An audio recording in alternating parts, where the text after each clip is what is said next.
कबूतर का बेटा कीकी एक पेड़ की डाल पर बैठकर अमरूद खा रहा था कि तभी वहां पर गोरी का बेटा जग्गू आ जाता है। कीकी, मुझे जरा थोड़ा सा अमरूद दे दो। क्यों? मैं क्यों दूं तुम्हें अपना अमरूद? मैं बहुत मुश्किल से ये अमरूद ढूंढ कर लाया हूँ। अच्छा, बहुत मुश्किल से ढूंढ कर लाए हो तुम ये अमरूद? तो ठीक है, मैं इसे छीन लेता हूँ। जग्गू कीकी से अमरूद लेने के लिए आगे बढ़ता है। दोनों में इसी बात को लेकर लड़ाई शुरू हो जाती है। जग्गू कीकी से बड़ा था, इसीलिए वो कीकी को मारता भी है और उसका अमरूद छीनकर भाग जाता है। कीकी के पंख से खून बह रहा था। मैं अभी जाकर मम्मा पापा को बताता हूँ। फिर कीकी घर चला जाता है। खून पति जी, खून, मेरे बेटे के पंख से खून बह रहा है। बेटा, क्या हुआ? आपके ये चोट कैसे आई है? पापा, मैं बैठकर अमरूद खा रहा था कि तभी वहां पर कालू अंकल का बेटा जग्गू कौवा आ गया और उसने मुझे मारा भी और मेरा अमरूद भी छीन लिया।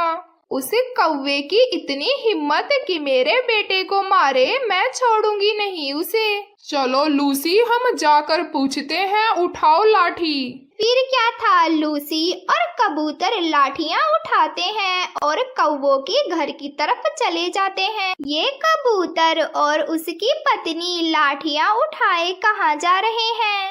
वो तो बहुत गुस्से में भी लग रहे हैं। चलो जाकर देखते हैं। निकलो निकलो घर में से, आज तुम्हें छोड़ेंगे नहीं काले कौवो।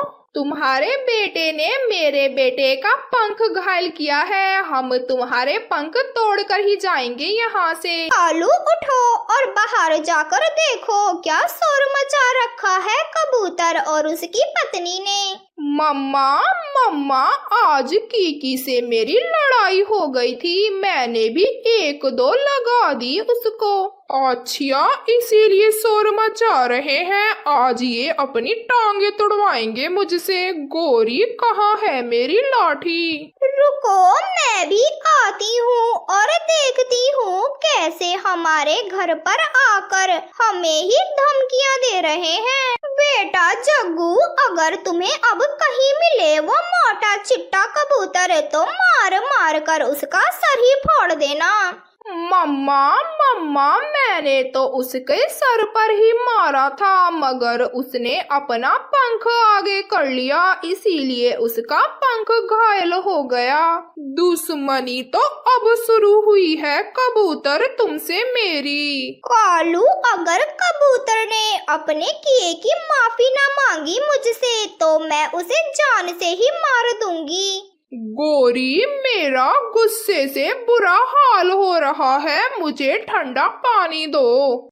कबूतर भैया और लूसी बहन, आपको तो पता ही है उन कौवों का, वो तो केवल लड़ाई के लिए ही बने हैं। अब कबूतर का गुस्सा थोड़ा ठंडा हो चुका था। रानो बहन, कीकी का पंख देखकर मुझे गुस्सा आ गया था। देखो कैसे खून निकल रहा है मेरे बेटे के पंख से। चले, अब आप शांत हो जाएं और भूल जाएं जो भी कुछ हुआ। ऐसे लूसी और कबूतर को समझाकर चिड़िया अपने घर चली जाती है। कुछ दिन ऐसे ही गुजर जाते हैं। एक दिन कबूतर नदी पर बैठा हुआ था कि जब वहाँ पर गोरी कौवी और कालू कौवा आ जाते हैं। कालू, वो देखो सामने बैठा हुआ है गंदी आंखों वाला कबूतर, हमें तो ऐसे देख रहा है जैसे अभी खा ही जाएगा। ओए, कैसे देख रहे हो हमें? मैं अपनी आंखों से देख रहा हूँ, तुम्हें कोई इतराज है?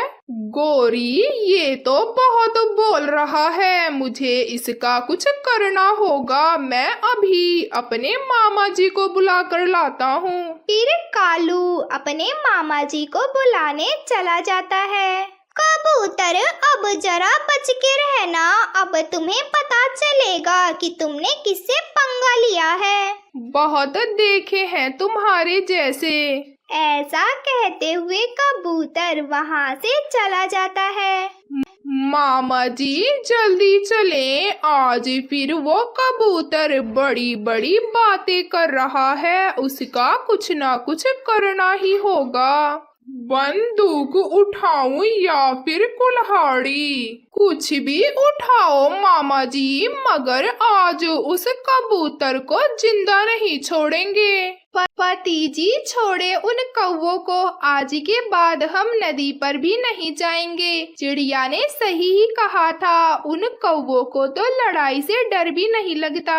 मैं भी सोच रहा हूँ कि हम ये जंगल ही छोड़ दें, वो हमारे बेटे को कोई नुकसान भी पहुँचा सकते हैं। चलो हम कुछ दिनों के लिए तुम्हारे माँ के घर पर चलते हैं। फिर कबूतर लूसी और उसका बेटा उस जंगल को छोड़कर दूसरे जंगल जाते हैं। फिर जग्गू कबूतर के घर के अंदर झांक कर देखता है। उसे कबूतर के घर के अंदर से मीठे फल की खुशबू आती है। मीठा फल? इस घर में तो कोई भी नहीं, मैं अभी चुरा लेता हूँ। जब मैं मम्मा को बताऊंगा कि ये फल मैंने कबूतर के घर से चोरी किया है, तो वो बहुत खुश होंगी। फिर जग्गू कबूतर के घर में घुस जाता है और मजे मजे से मीठा फल खाना शुरू कर देता है। फिर वहाँ कालू और उसका मामा जी भी आ जाते हैं। उसका मामा अपने साथ आग लेकर आया था। कालू का मामा घर में आग लगा देता है। कालू हंस रहा था। अब पता चलेगा उन कबूतरों को कि कालू किसे कहते हैं। घर के अंदर हर तरफ आग ही आग थी। जग्गू को घर से बाहर निकलने की कोई भी जगह नहीं मिलती। फिर घर टूटकर गिर जाता है और जग्गू उसमें तड़प तड़प कर मर जाता है।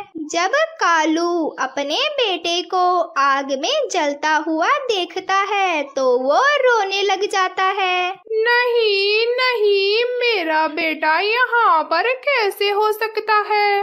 गोरी कौवी भी वहाँ पर आ जाती है। वो सब रो रहे थे। कालू का मामा जी आंखें फाड़ फाड़ कर देखता है। कालू और गोरी का तो सब कुछ लुट गया था। उनका बेटा उनके हाथों ही मर गया था, परंतु उनके पास अब रोने के सिवा और कुछ ना बचा था।